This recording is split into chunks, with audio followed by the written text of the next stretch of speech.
พุทธานุภาพดำเนินรายการโดยพระธรรมกิติเมธีผู้ช่วยเจ้าวาดวัดราชาธิวาสวรวิหาร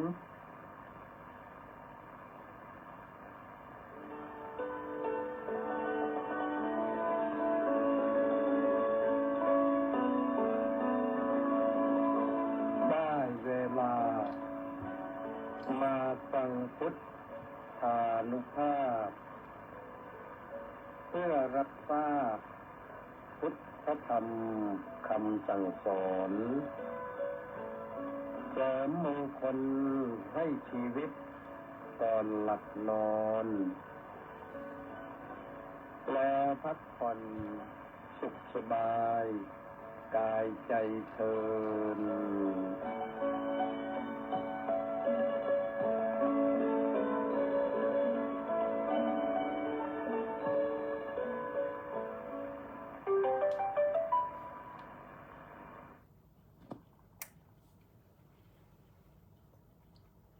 นมัตถุรัตนตยัสสะขอถวายความนอบน้อมแด่พระรัตนตรัยขอคารวะพระเทรานุเถระขอเจริญสุขสวัสดีท่านสาธุชนทุกท่าน เวลา 21:07 ของวันศุกร์ที่ 27 มิถุนายน พระพุทธศักราช 2568 ขึ้น2 ค่ำเดือน 8 ได้เวลามารับฟังรายการพุทธานุภาพ ซึ่งมีให้ฟังกันทางสถานีวิทยุกองพลที่ 1 รักษาพระองค์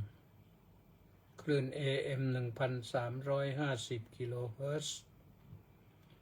วิทยุเสียงธรรมจากชาวพุทธวัดหทัยนเรศนครปฐมวิทยุพระพุทธศาสนาและสังคมวัดศรีทวีนครศรีธรรมราชวัดสามชุกจังหวัดสุพรรณบุรีและวัดหนองไก่จังหวัดเชียงใหม่พร้อมด้วย Facebook ไลฟ์ที่ถ่ายทอดสดไปทั่วประเทศไทยและไปได้ทั่วโลกวันนี้ก็สดใสขึ้นมานะที่วัดราชาธิวาสวิหารก็มีฝนโปรยลงมาพอสมควรช่วงเย็นกำลังร้อนจัดก็มีฝนมาก็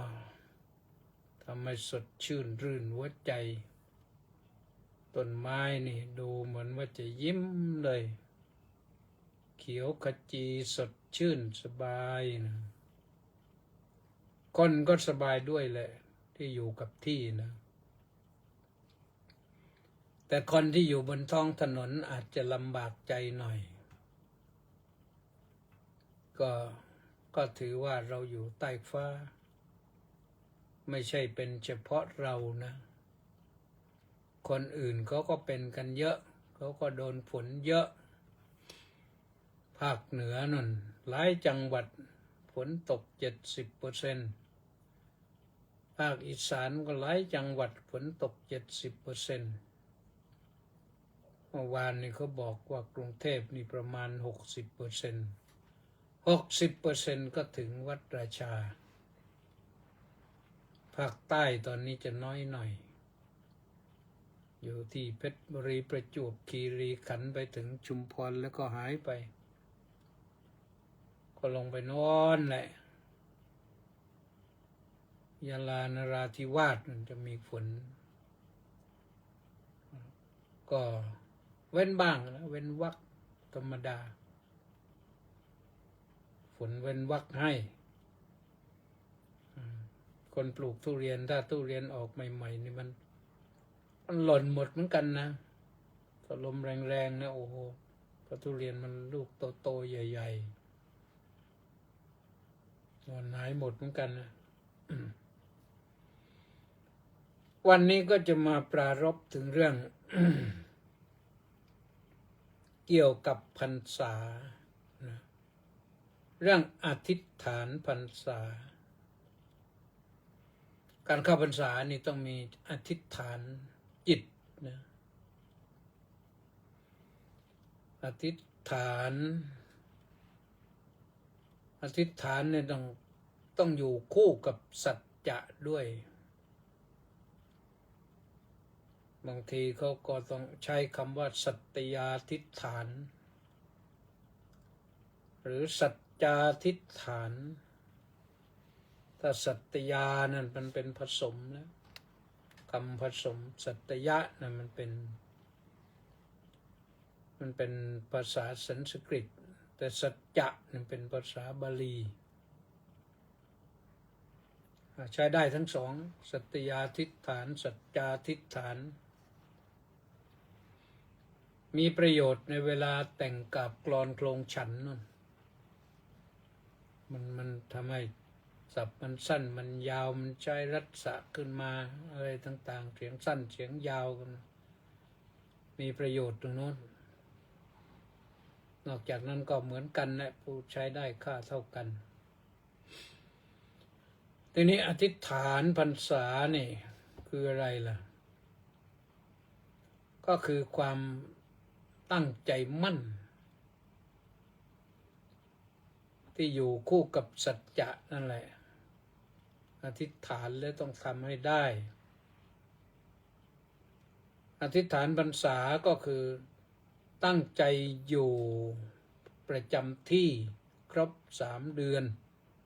คือ1 พรรษาไม่เดินทางไปไหนอยู่ให้ครบ3 เดือนที่จริงแล้ว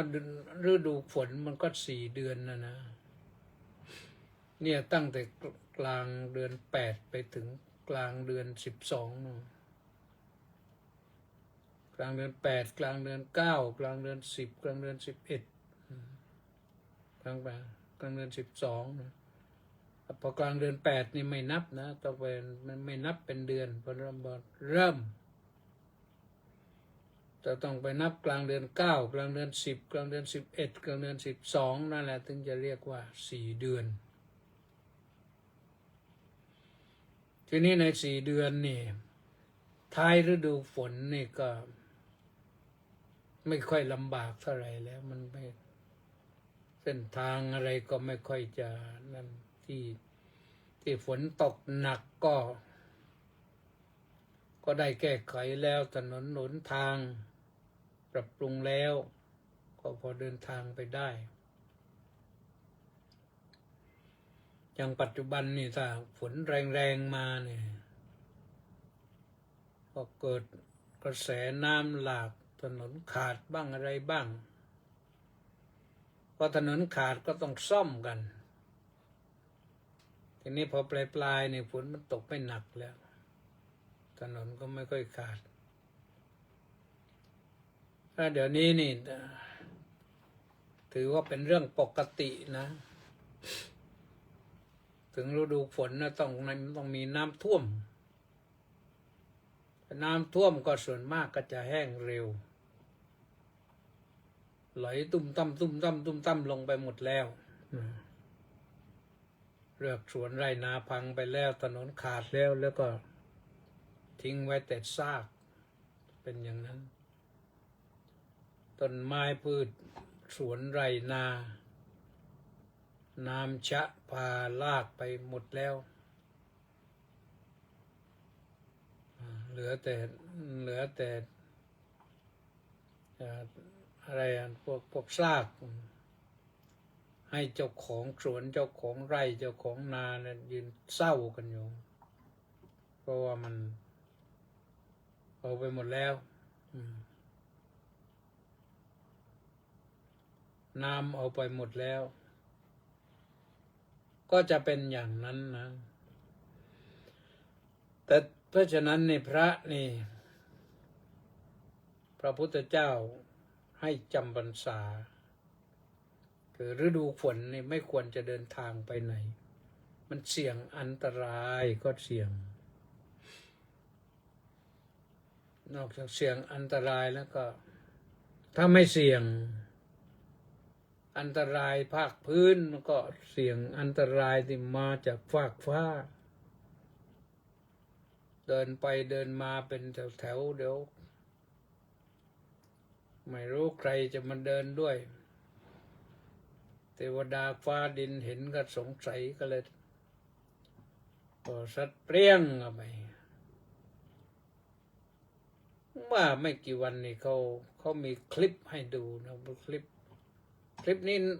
ดูเหมือนจะไม่ใช่ของจริงกันนะที่คนกำลังทำนากันนะกำลังก้มดำนาอยู่บ้างกำลังไถนาบ้างฝ่ายก็ลากไถไปลากไปลากมาก็ฟ้าผ่าเปรี้ยงมาถูกควายกระโดดหงายหลังเลยคนที่ไถนาก็ฟุบลงตรงนั้นส่วนคนอื่นที่ได้สติก็วิ่งหนีกัน ดูแล้วก็น่ากลัวนะน่ากลัวกันเป็นเรื่องที่น่ากลัวเรื่องฟ้าฝนนี่มันลงมาแล้วมันแรงเนี่ยแล้วเดี๋ยวนี้ฟ้าแรงด้วยต้นไม้สูงมันลดลงหายไปหมดก็เลยลงบนคนนะทีนี้เมื่อก่อนต้นไม้สูงมันเยอะฟ้าผ่าเปรี้ยงก็ถูกต้นไม้ที่วัดราชานิยมมีต้นมะขามป้อมอยู่ต้นหนึ่งฟ้าผ่า3 ครั้งแล้วไม่ตายอยู่หน้าศาลาสุจริตกุลศาลาเก็บอัฐินะของสกุลสุจริตกุลแล้วก็อยู่ใกล้ๆกับพระตำหนัก4 ฤดูฟ้าผ่าเปรี้ยงบางทีเห็นนะลงตุ้มเลยแต่ฟ้านี่เขามีหลายชนิดนะอันนี้รู้จักพ่อถูกผิดไม่รู้พ่อบอกให้ฟังว่าโยมพ่อบอกว่ามันมีฟ้าขวานฟ้าน้ำร้อนแล้วก็ฟ้าไฟอย่างน้อยก็3 อย่างเนี่ยนะเดี๋ยวไม่รู้มีฟ้ากระรอกมีอีกฟ้ากระรอกคือถ้าฟ้ากระรอกนี่ก็ผ่าต้นไม้ก็จะเห็นถ้าต้นไม้นั้นมียางแล้วก็จะเห็นเป็นรอยเล็บข่วนมันก็เล็บหมีนั่นแหละแต่กระรอกคงจะตัวโตนะกระรอกฟ้าเปรี้ยงลงมาแล้วก็ต้นไม้ต้นนั้นก็จะมียางไหลซิบที่เปลือกรอบเลยทั้งต้นนะอันนั้นเป็นฟ้ากระรอกถ้าเป็นฟ้าขวานต้นไม้นั้นจะแตกเป็นซีกเลย2 ซีก 3 ซีกเลยต้นใหญ่ขนาดไหนก็ฉีกตรงกลางเลยก็มีก็เคยเห็นมาแล้วต้นมะขามป้อมนี้ก็ที่ว่านี่ก็เจอมาแล้วนะโดนคว้าขวานฉีกเลยปลายยอดด้วนเลยแล้วก็มีฟ้าไฟนี่ก็พอเปรี้ยงปั๊บไฟลุกโพลงเลยอันนี้ก็เคยเห็นมาแล้วเหมือนกันยืนอยู่ห่างประมาณสัก3-4 เส้นได้กับต้นไม้ที่โดนฟ้าผ่านะพอเปรี้ยงปั๊บหันไปดูเนี่ยไฟลุกตูมที่ต้นไม้คอแบบที่เขาคอนะคอเนี่ยมันเป็นสกุลปาล์มมันคล้ายๆต้นตาลแต่ว่าใบมันบางกว่าและต้นเล็กกว่าผลมันก็เป็นแบบผลปาล์มเป็นพวงนั่น เป็นพวงใหญ่นะเป็นพวงใหญ่คล้ายๆมันออกคล้ายๆกับอะไรพวกอินทผลัมที่มาปลูกในเมืองไทยเนี่ยแต่มันออกผลก็ต้นสูงแล้วนะนี่มี3 ฟ้าแล้วนะฟ้ากระรอกฟ้าขวานฟ้าไฟฟ้าอะไรอีกตะกี้มี4 ฟ้านี่นับไปฟ้าน้ำร้อนฟ้าน้ำร้อนแต่ฟ้าน้ำร้อนนี่ผ่าตุ้มจะไม่เป็นอะไรเลยไม่เห็นอะไรเลยแต่สักวัน2 วันต้นไม้นั้นจะใบจะเหี่ยวเฉาแล้วก็ตายฟ้าน้ำร้อนฟ้าขวานฟ้าไฟฟ้ากระรอกนี่เป็นอย่างนี้นะไม่ได้เกี่ยวกับตั้งจิตอธิษฐานพรรษาเลยนะเราพูดถึงฝนตกแล้วก็อันตรายพระพุทธเจ้าให้พระอยู่ประจำที่ให้พระอยู่ประจำที่นี่ก็เพราะญาติโยมร้องเรียนคอมเพลนว่าพระนี่พระในลัทธิอื่นสมัยนั้นมันเยอะถึงฤดูฝนเขาจะหยุดจะประจำที่กันแม้แต่นกก็ยังทำรังหยุดไม่ไปไหนไม่เร่ร่อนทำไมพระสมณัสสากยบุตรนี่ฝนตกแล้วก็ยังไม่หยุดไปกันเป็นหมู่10 รูปบ้าง50 รูปบ้าง100 รูปบ้างเดินกันไปเรื่อยท่านไปปลีกวิเวกอยู่ไปหาสปายาสนะคือไปหาราวป่าซึ่งตอนนั้นก็ยังไม่ตอนแรกๆก็ยังไม่บัญญัติเรื่องพรรษาเนี่ย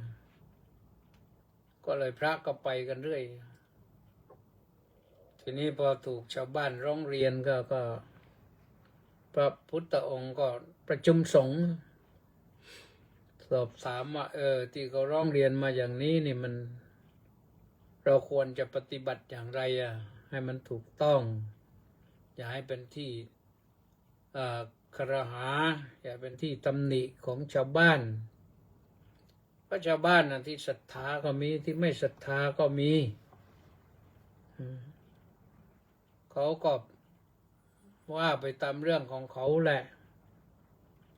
ก็ศรัทธาในศาสนาอื่นในลัทธิอื่นก็เยอะในที่สุดก็ที่ประชุมสงฆ์ก็ตกลงว่าต้องบัญญัติห้ามท่องเที่ยวในพรรษาในฤดูฝน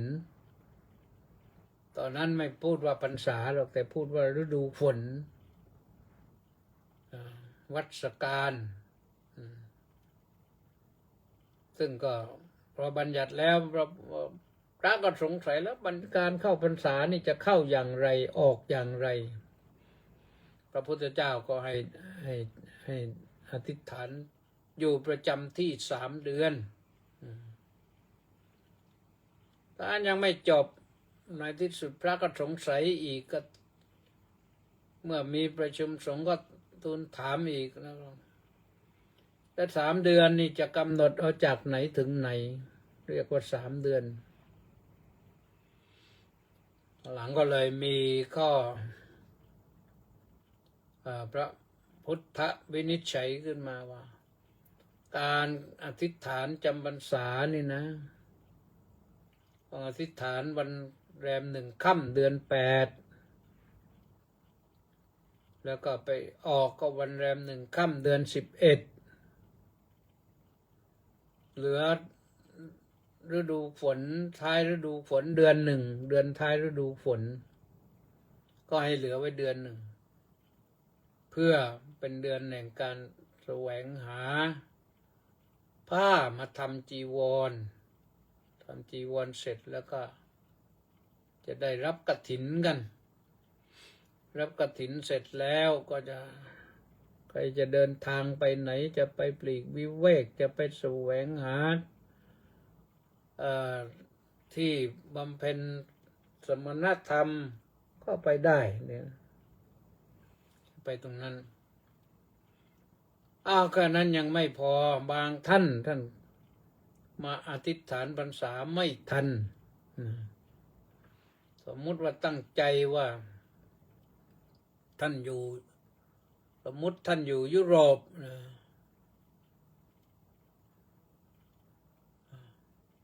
แต่ตั้งใจจะมาอธิษฐานพรรษาในประเทศไทยท่านมาแล้วปรากฏว่าเครื่องบินดีเลย์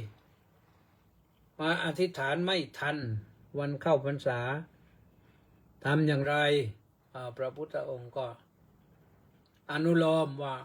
อธิษฐานพรรษาหลังก็ได้นะอธิษฐานพรรษาหลังก็เลยไปอีกเดือนหนึ่งจากกลางเดือน8ไปอธิษฐานกลางเดือน9นู่นแต่ว่าอยู่ไปให้ครบ3 เดือนเพราะว่ายังมีเดือนท้ายฤดูฝนอยู่ก็ไปออกวันสุดท้ายเลยได้เหมือนกันแต่ให้มันมีความจำเป็นจริงๆอย่างนั้นเอานี่เจโสบอกว่าฟ้าผ่ามี4 แบบเพิ่งเคยได้ยินเจ้าค่ะนี่แหละก็ถ้าฟังก็มันได้ความรู้นั่นแหละนะฟังก็ได้ความรู้บ้างแหละนะ4 แบบนี่จำได้หรือเปล่านะฟ้ากระรอกฟ้าขวานฟ้าน้ำร้อนฟ้าไฟ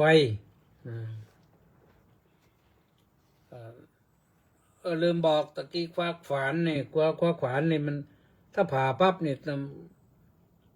ต้นไม้นี่ฉีกนะแล้วโบราณก็บอกว่าให้ดูมันจะมีร่องรอยมีรูบนดินแถวนั้นน่ะใต้โคนนั่นแหละแล้วไปหาขวานที่ริมน้ำขวานนี่จะ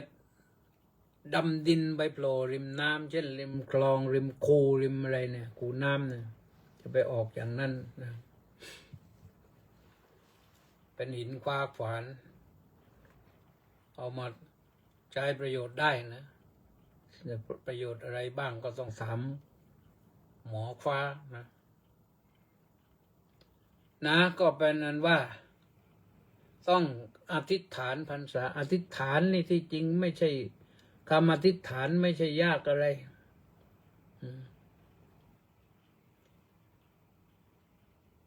อธิษฐานก็ข้าพเจ้าขออธิษฐานจำพรรษาณอาวาสนี้ตลอด3 เดือนนี้นะให้อธิษฐานผูกใจหมายใจว่าอย่างนั้นขอจำพรรษาอยู่ประจำที่ตลอด3 เดือนนี้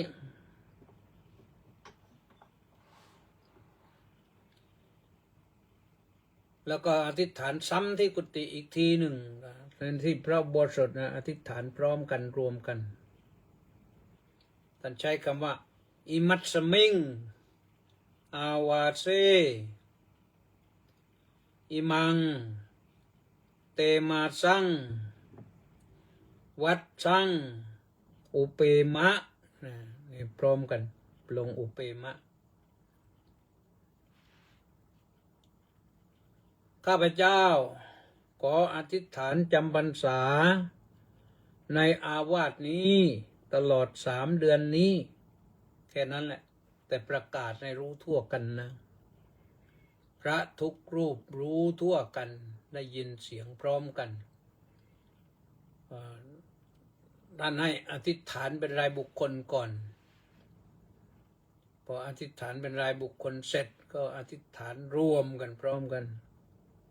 รายบุคคลนั้นอิมัตสมิงอาวาเซอิมังเตมาสังวัดสังอุเปมิลงมินะนี่เป็นเรื่องของภาษานะพออธิษฐานรวมก็เป็นลงมะอิมัตสมิงอาวาเซอิมังเตมาสังวัดสังอุเปมะนั่นก็เป็นอย่างนั้น ทีนี้พอเสร็จที่อธิษฐานรวมกันแล้วที่พระอุโบสถแล้วเนี่ยทุกรูปกลับถึงกุฏิก็ต้องอธิษฐานที่กุฏิด้วยนะอิมัจจมิงวิหารเรอิมังเตมาสังวัดสังอุเปมิทีนี้ไม่ต้องมะแล้วข้าพเจ้าขออธิษฐานจำพรรษาในกุฏิหลังนี้ตลอด3 เดือนนี้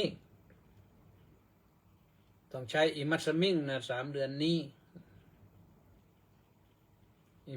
ไม่ใช่3 เดือนอิมัสมิงตัวนี้อิมัสมิงนี้มันหมายถึงในกุฏินี้มีอะไรอิมังในนี้อิมังเตมาสั่ง3 เดือนนี้ก็อย่างนั้นนะทีนี้อธิษฐานจำพรรษาแล้วนี่ต้องอยู่ผูกใจอยู่ย่งอยู่ให้ได้ต้องมีสัจจะนะต้องมีสัจจะใน3 เดือนนี่ต้องอยู่ให้นิ่งท่านก็มีอนุญาตนะพระพุทธเจ้าก็มีพระอนุญาตด้วยเหตุด้วยผลเรียกว่าสัตตาหกรณียะอนุญาตนะคือสัตตาหกรณียะไปได้ภายใน7 วันจากวัดไปได้ภายใน7 วันไม่เกิน7 วันไม่เกิน7 วันนะสัตตาหกรณียะนี่มีกรณีที่จะต้องไปไม่เกิน7 วันนะไปได้เช่นโยมพ่อโยมแม่ป่วยหรือญาติใดๆป่วยที่ต้องไปดูแลไปเยี่ยมไปเยือนหรือตลอดไปถึงตายนั่นแหละตลอดถึงตายไปงานบำเพ็ญกุศลศพอะไรต่างๆก็ไปได้วัดวาอารามเกิดชำรุดทรุดโทรมวัดที่เราเกี่ยวข้องนะโบสถ์พังศาลาพังที่มันมีความจำเป็นที่เราจะต้องไปช่วยดูช่วยแลช่วยบัญชาการซ่อมอะไรต่างๆก็ไปได้ไม่เกิน7 วันแม้แต่เพื่อนพระภิกษุนะอยู่ๆโอ้ยมีใครมายั่วให้ศึกอยู่ไม่ได้แล้วต้องศึกแล้วโยมก็ทนไม่ไหวพระก็ทนไม่ไหวจะศึกแล้วต้องไปปลอบประโลมอย่างน้อยก็ไปอยู่ไปบอกให้มันออกพรรษาก่อนเถอะนะอันนั้นก็ไปได้นะไปได้ไม่เกิน7 วันทีนี้3 เดือนนี่ทำอะไรอธิษฐานแล้วก็อยู่นิ่งๆเฉยๆมันก็เบื่อนะก็เซ็งนะคนที่ทำงานอยู่ประจำนะแต่มันมีคนที่บวชอยากพักผ่อนไม่อยากทำอะไรเลยบวชแล้วจะให้เลิกทุกสิ่งทุกอย่างไม่เกี่ยวข้องอะไรทั้งสิ้นขอพักผ่อนวงเล็บขี้เกียจมีเหมือนกันนะที่บวชมามีเกือบทุกปีมาก่อนเดี๋ยวนี้ไม่ค่อยมีแล้ว เพราะว่าวรชาไม่ค่อยมีพระใหม่ทีนี้น่าจะมีสัก2-3 รูปไม่มากนะสัก2-3 รูปประมาณนั้นแต่โดยปกติแล้วท่านจะมีกิจกรรมให้ร่วมนะกิจกรรมให้ร่วมมันทำอะไรที่ทำได้เป็นประจำก็คือกวาดอาวาสวิหารลานพระเจดีย์ไม่ใช่ไปตัดหญ้าดายหญ้าตัดกิ่งไม้นะทำไม่ได้พระทำไม่ได้อย่างนั้นถ้าไปกวาดได้ปัดกวาดใบไม้ปัดกวาดอยาก เยื่ออะไรต่างๆหรือทำความสะอาดกุฏิเช็ดฝุ่น PM 2.5ข้างบนข้างล่างก็ทำเรื่อยไปเป็นการออกกำลังกายไปด้วยได้ทำให้ทุกวันขัดพื้นที่อยู่ให้มันวับเลยนะก็เป็นสิ่งที่ดีนะทำวัดสวดมนต์อย่างที่วัดนี่ก็เช้าก็8 โมงฉันเสร็จแล้วฉันเช้าเสร็จเรียบร้อยแล้วเช้า8 โมงก็ใช้เวลาประมาณ30 นาทีฟังวัดเย็น6 โมงเย็นที่วัดนี่ก็ประมาณ45 นาทีวัดเย็นนี่ทำวัดแล้วก็สวดมนต์ต่อวัดทำวัดก็ประมาณ13 นาทีแล้วก็สวดมนต์ต่ออีกประมาณ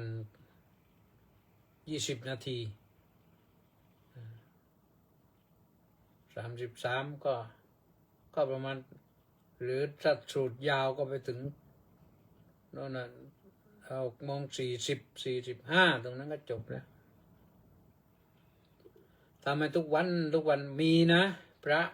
น่าชื่นชมน่าอนุโมทนามีอยู่ทุกปีเนี่ยจะมีหลายท่านอยู่อธิษฐานทำวัดไม่ขาดทำให้พระประธานในพระอุโบสถนี่ปลื้มพระทัยนะทำให้เห็นพระสงฆ์ไปทำวัดสวดมนต์บ้างนานเข้านี่พระประธานก็เศร้าหมองเหมือนกันนะ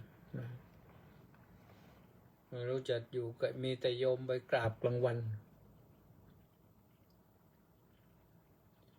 ที่วัดยังมีต่อนะตั้งแต่วันแรม1 ค่ำเดือน 8ไปถึงวันอะไรขึ้น15ขึ้น14 ค่ำ15 ค่ำนะเดือน11เนี่ยถึงจะหยุดเทศมีแสดงพระธรรมเทศนาที่ศาลาการประเรียนเทศนี่ก็พระขึ้นไปฟังบ้างโยมบ้างแล้วก็ว่ากันไปนะมากบ้างน้อยบ้างคนฟังญาติโยมฟังก็แล้วแต่โยมว่างก็ไปฟังกันนะถ้าไม่ว่างก็ฟังค่อยฟังเสียงเราก็ได้พระสงฆ์ในวัดนี่แหละเทศสลับสับเปลี่ยนกันเป็นการฝึกการเทศไปด้วยนะพระบางรูปถ้าเป็นพระใหม่ก็ฝึกเทศว่าพระใหม่ขึ้นเทศในส่วนมากจะญาติโยมขึ้นฟังเยอะนะมีหางเครื่องมีกองเชียร์เยอะแต่พระเก่าๆเทศไปก็โยมก็เลือกได้วันไหนจะฟังก็จะมีปฏิทินให้อยู่นะว่าวันไหนใครเทศวันไหนใครเทศเนี่ยก็ขึ้นไปฟังได้ที่ศาลาการประเรียนเทศก็ประมาณสัก40 นาทีที่จริงแล้วไม่ถึง40หรอกแต่พิธีกรรมนั้นนิดนี้หน่อยก็ไปถึง19:40เริ่ม19:00นะเริ่ม19:00เราไปถึง19:40เหลือเวลา20 นาทีก็บำเพ็ญภาวนาหรือถ้าเทศไปถึง20:30จบก็บำเพ็ญมณภาวนาได้ยาวหน่อยได้เยอะหน่อยนั้นจะเป็นอย่างนั้นนะนอกจากนั้นก็ยังมีเรียนนักธรรมเรียนบาลีเรียนนักธรรมเรียนบาลีอยากจะเชิญชวนญาติโยมไปเรียนธรรมศึกษาเนี่ยนะสักห้องลองดูดีไหมโยมไปสมัครเลยพรุ่งนี้ไปสมัครเลยมะรืนนี้ไปสมัครเลยเรียนธรรมศึกษาหรือจะเรียนบาลีก็ได้นะแต่เอาธรรมศึกษาก่อน ถ้าโยมมีคณะไปเรียนทำศึกษาก็สอนได้นะอาตมาก็สอนได้มีศิษย์อยู่เป็นครูอยู่ครูสอนนักธรรมครูสอนบาลีอยู่ก็เป็นได้เลือกวันไม่ต้องเรียนทุกวันหรอกอาจจะไปเลือกตกลงกันว่าวันไหนดี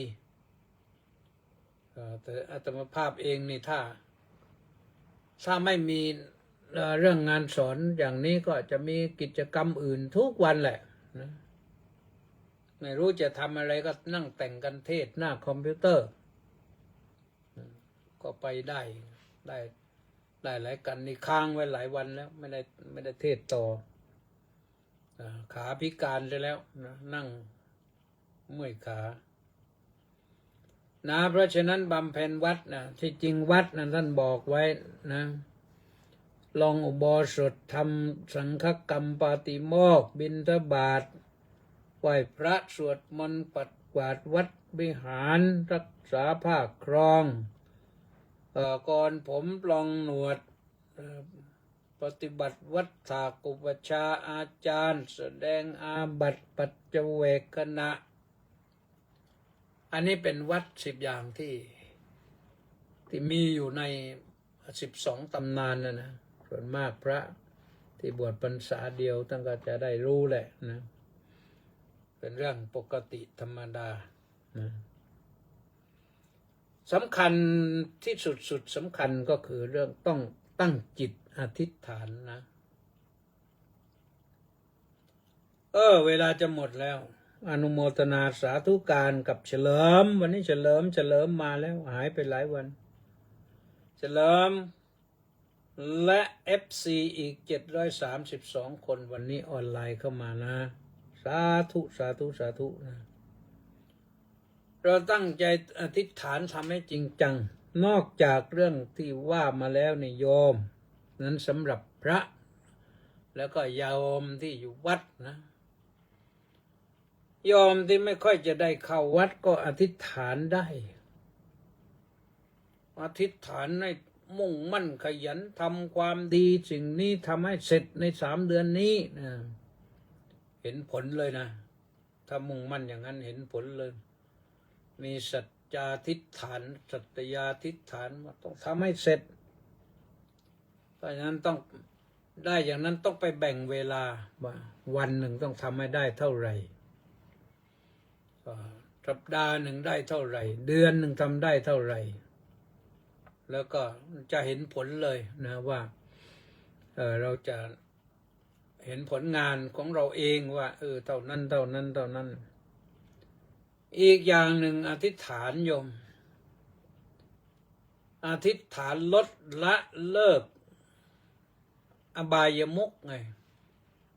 ลดละเลิกอบายมุขอบายมุขก็แปลว่าทางแห่งความเสื่อมปากแห่งความเสื่อมเป็นปากเหวอบายมุขคือปากเหวหลุดก็ไปทางนั้นแล้วมันตกลงเหวชนิดที่ไม่มีสิทธิ์กลับขึ้นมาเหนื่อยนะขึ้นได้ก็เหนื่อยมากอะไรบ้างโยมอบายมุข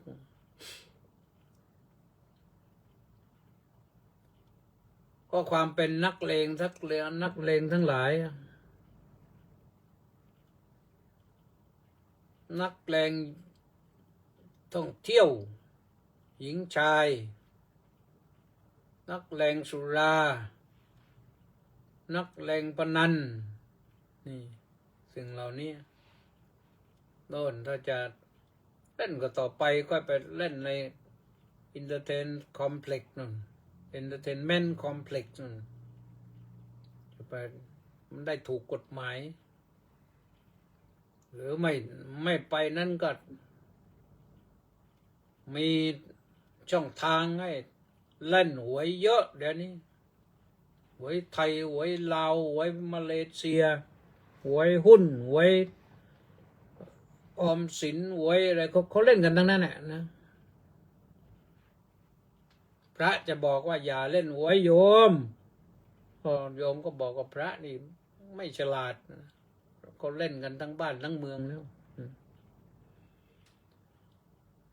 เนี่ยนักเลงเที่ยวเนี่ยเที่ยวผู้หญิงเที่ยวผู้ชายเนี่ยเมื่อก่อนมันมีแต่ผู้ชายเที่ยวผู้หญิงแต่นี้ผู้หญิงเที่ยวผู้ชายก็มีแล้วนะผู้หญิงเที่ยวแสวงหาเพราะผู้หญิงเหลือมากตอนนี้ก็หาผู้ชายไม่พอตอนนี้ก็เลยผู้หญิงก็ต้องเที่ยวหาผู้ชายมีเหมือนกันยอมไม่ต้องปฏิเสธอาตมาออกไปบิณฑบาตเนี่ยเห็นนะเห็นเด็กๆวัยรุ่นบางทีมันก็เราไปบิณฑบาตแล้วมันยังมาเที่ยวนั่งเที่ยวเล่นกันเที่ยวนอนกันอยู่สวนสาธารณะข้างถนนมีอยู่นึกว่าโอ้ยลูกสาวใครเนาะที่มันนั่งมันนอนกันอยู่อย่างนี้นะแต่ก็ไม่ว่าอะไรก็แล้วเพราะว่าเป็นเรื่องของเขาเราพระไปเสือกไม่ได้ไปบิณฑบาตก็ทำหน้าที่บิณฑบาตไปนักเลงสุราเลิกสุราได้ไหมโยมเลิกสุราใน3 เดือนนี่ถ้าเลิกสุราได้เด็ดขาดใน3 เดือนนี่ต่อไปมันก็ไม่อยากแล้วมันเห็นผลด้านสุขภาพก็ดีแล้วก็เห็นผลว่าเงินมันเหลือใช้ประโยชน์อื่นได้สุขภาพก็จะสดใสขึ้นครอบครัวก็จะผ่องใสขึ้นยิ้มให้กันได้นักเลงสุราเนี่ยไม่เมาไม่เมาหัวราน้ำไม่รู้ไปแล้วก็ไม่รู้ไปเมากลับบ้านไม่ถูกอย่างนี้เลิกเลยเคยเห็นชนิดที่คนที่เขาเมาจังๆเลยอ่ะแล้วพอถึงวันหนึ่งเขาตั้งใจเขาประกาศเลิกเข้าพรรษาเลิกได้เลิกได้เป็นบุญเป็นกุศลแล้วก็เลิกได้เด็ดขาดเลยเลิกบุหรี่ได้ไหมโยมบุหรี่จะเป็นบุหรี่ซองบุหรี่มวนบุหรี่ไฟฟ้าบุหรี่อะไรก็เลิกเลยซองหนึ่งตั้ง60 70 80เดี๋ยวนี้วันหนึ่งเผาเล่นใช่มันก็เสียดายตังค์นะวันละถ้าสมมติซองละ80นะ83 24เดือนหนึ่ง2,400นี่นับปีหนึ่งได้เท่าไหร่อยู่12 เดือน12 2 24 24,000แล้วก็ยังอีก400อีกโอ้ได้เยอะนะเงินเหลือเลยไม่ต้องไปเล่นหวยอ่ะทีนี้สบายเลยไม่ต้องไปเล่นการพนันนะเงินเหลือเลยเหลือใช้ได้ไว้ใช้ปีหน้ายามทุกข์ยากลำบากก็ใช้การได้นะบุหรี่กับเหล้านี่สิ้นเปลืองไปเยอะเลยการพนันคนที่เขาไม่เล่นเขาก็อยู่ได้แล้วก็เจริญดีหางานหาการทำใช่อย่าให้มันว่างพอว่างแล้วมันคิดถึงพนันนี่ถ้ามีงานทำต่อเนื่องไปตลอดโอ้ยเพื่อนชวนปั๊บก็โอ้ยนี่อันนี้มันก็ยังไม่เสร็จเราทำนี้เสร็จก่อนมุ่งมั่นทำไปได้นะก็ชนะได้นะมุ่งมั่นทำความดีนะอธิษฐานโยมอธิษฐานเข้าพรรษาเนี่ยเข้าพรรษาก็อธิษฐานทีนี้คำธรรมะอธิษฐานธรรมเนี่ยก็มีอยู่4 ข้อนะมีอยู่4 ข้อข้อที่1ต้องปัญญาต้องเห็นคุณเห็นโทษเห็นประโยชน์ไม่ใช่ประโยชน์อะไรทุกอย่างเห็นช่องทางเห็นสิ่งที่ดีเห็นว่าทำอย่างนี้แล้วมันดีก็เอาเลย ห็นว่าไหว้พระสวดมนต์ทั้ง3 เดือนนี่ดีเอาเลยอธิษฐานรักษาศีลทั้ง3 เดือนเนี่ยดีไม่ให้ขาดสักวันเดียวนี่เดี๋ยวพิเศษมากเลยนะนี่เรียกว่ามีปัญญาเพิ่มพูนปัญญาให้แก่ตัวเองนะต้องเพิ่มพูนปัญญาเห็นช่องทางแห่งความสุขเห็นช่องทางสวรรค์ประการที่สองสัจจะต้องเป็นต้องเอาจริงนะสัจจะนี่ต้องเอาจริงมันมีความจริงทำให้จริงนะแต่อธิษฐานอะไรแล้วเอาไว้จริงอย่างนั้นนะประการที่3ก็คือจาคะอะไรที่มาขวางสัจจะของเราเนี่ยที่เราอธิษฐานแล้วนี่ต้องสละอะไรมาทำลายสัจจะของเราเนี่ยต้องสละอะไรมาทำลายมาเป็นอุปสรรคสิ่งที่เราอธิษฐานไว้แล้วนี่ตลอดพรรษาเนี่ยต้องสละสิ่งนั้นนี่การสละอย่างนั้นบางทีก็หงุดหงิดใจนะต้องมีอีกข้อหนึ่งคืออุปสมะความสงบระงับไม่ไปกระสับกระส่ายไม่ไปพุ่งซ่านนะเพราะฉะนั้นได้4 ประการนี้ช่วยกันรักษาชีวิตเจริญก้าวหน้านะปีนี้ชาตินี้เจริญก้าวหน้าแน่เอาละท่านสาธุชนทั้งหลายฝากไว้นะพระอธิษฐานพรรษาแล้วก็อธิษฐานรักษาปฏิบัติธรรมยอมก็อธิษฐานด้วยนะเข้าพรรษาให้ได้ประโยชน์วันนี้ก็ต้องขออนุโมทนากับคุณยอมวุฒิรัตน์คงเสนนะวุฒิรัตน์คงเสนร่วมกองบุญหนุนกองธรรมมา50 บาทเมื่อเวลา 16:24 นาทีวันเนี้ยและอีกท่านหนึ่งก็เดือนนี้ก็คือสริตพงษ์ดร.สริตพงษ์เทศบำรุง 1,000 บาทนี่ร่วมประจำเดือนนะเดือนละ 1,000 บาทอนุโมทนาสาธุนะเรื่องธรรมะก็ไว้แค่นี้แหละโยมต่อไปก็จะอ่านรายชื่อนะผู้ที่เข้ามาทางเฟซใครยังไม่เข้ามาไม่คอมเมนต์อะไรมาก็ว่ามาได้นะว่ามาได้ทีนี้ก็มาอ่านดูวันนี้ปล่อยยาวเลยไม่ได้อ่านต้องตามไปเฮ้ยยังไกลจังเลยวันนี้สมศรีมาคนแรกสาธุสาธุสาธุบอกว่าน้อมกราบนมัสการสาธุสาธุสาธุเจ้าค่ะแล้วก็มณีแสงจันทร์ไม่พลาดบอกว่าน้อมกราบนมัสการสาธุสาธุสาธุเจ้าค่ะสาธุแปะนันทิการก็มาเป็นอันดับ3บอกว่าน้อมกราบนมัสการสาธุสาธุสาธุเจ้าค่ะสาธุวัดป่าบรรเนินสุโขทัยเจ้าโคนอนุโมทนาสาธุด้วยนะน้อมกราบถวายความเคารพพระเดชพระคุณครับผมเจ้าคุณพระครูอดุลธรรมสารตอนนี้เป็นเจ้าคุณแล้วเจ้าคณะจังหวัดสุโขทัยสุมาลักษมีดวงสมสาบอกว่าน้อมกราบนมัสการเจ้าค่ะสาธุแต่ก็มาถึงเจโสบอกว่ากราบนมัสการเจ้าค่ะสาธุสาธุสาธุสาธุแว่งสิคุณ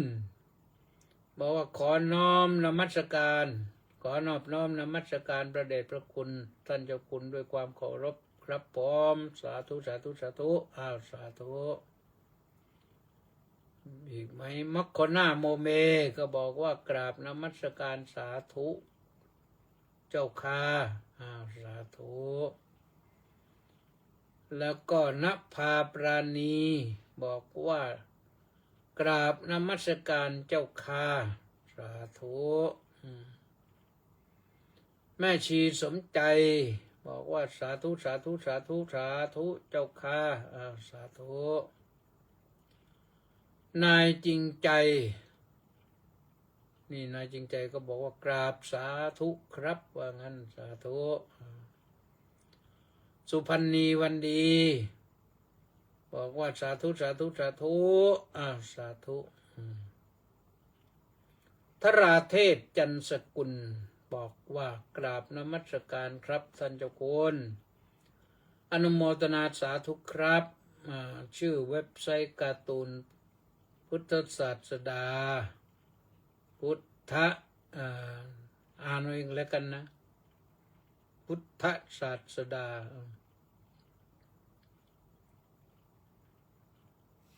มีอะไรอีกข้างหลังหลวงตาครับหลวงตามหาบัวยานสัมปันโนวัดป่าบ้านตาด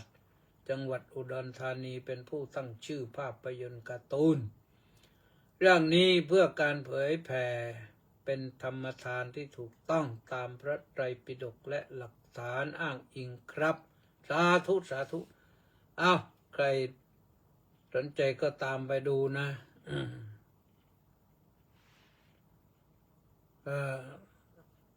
ตามไปอ่านดูตามไปดู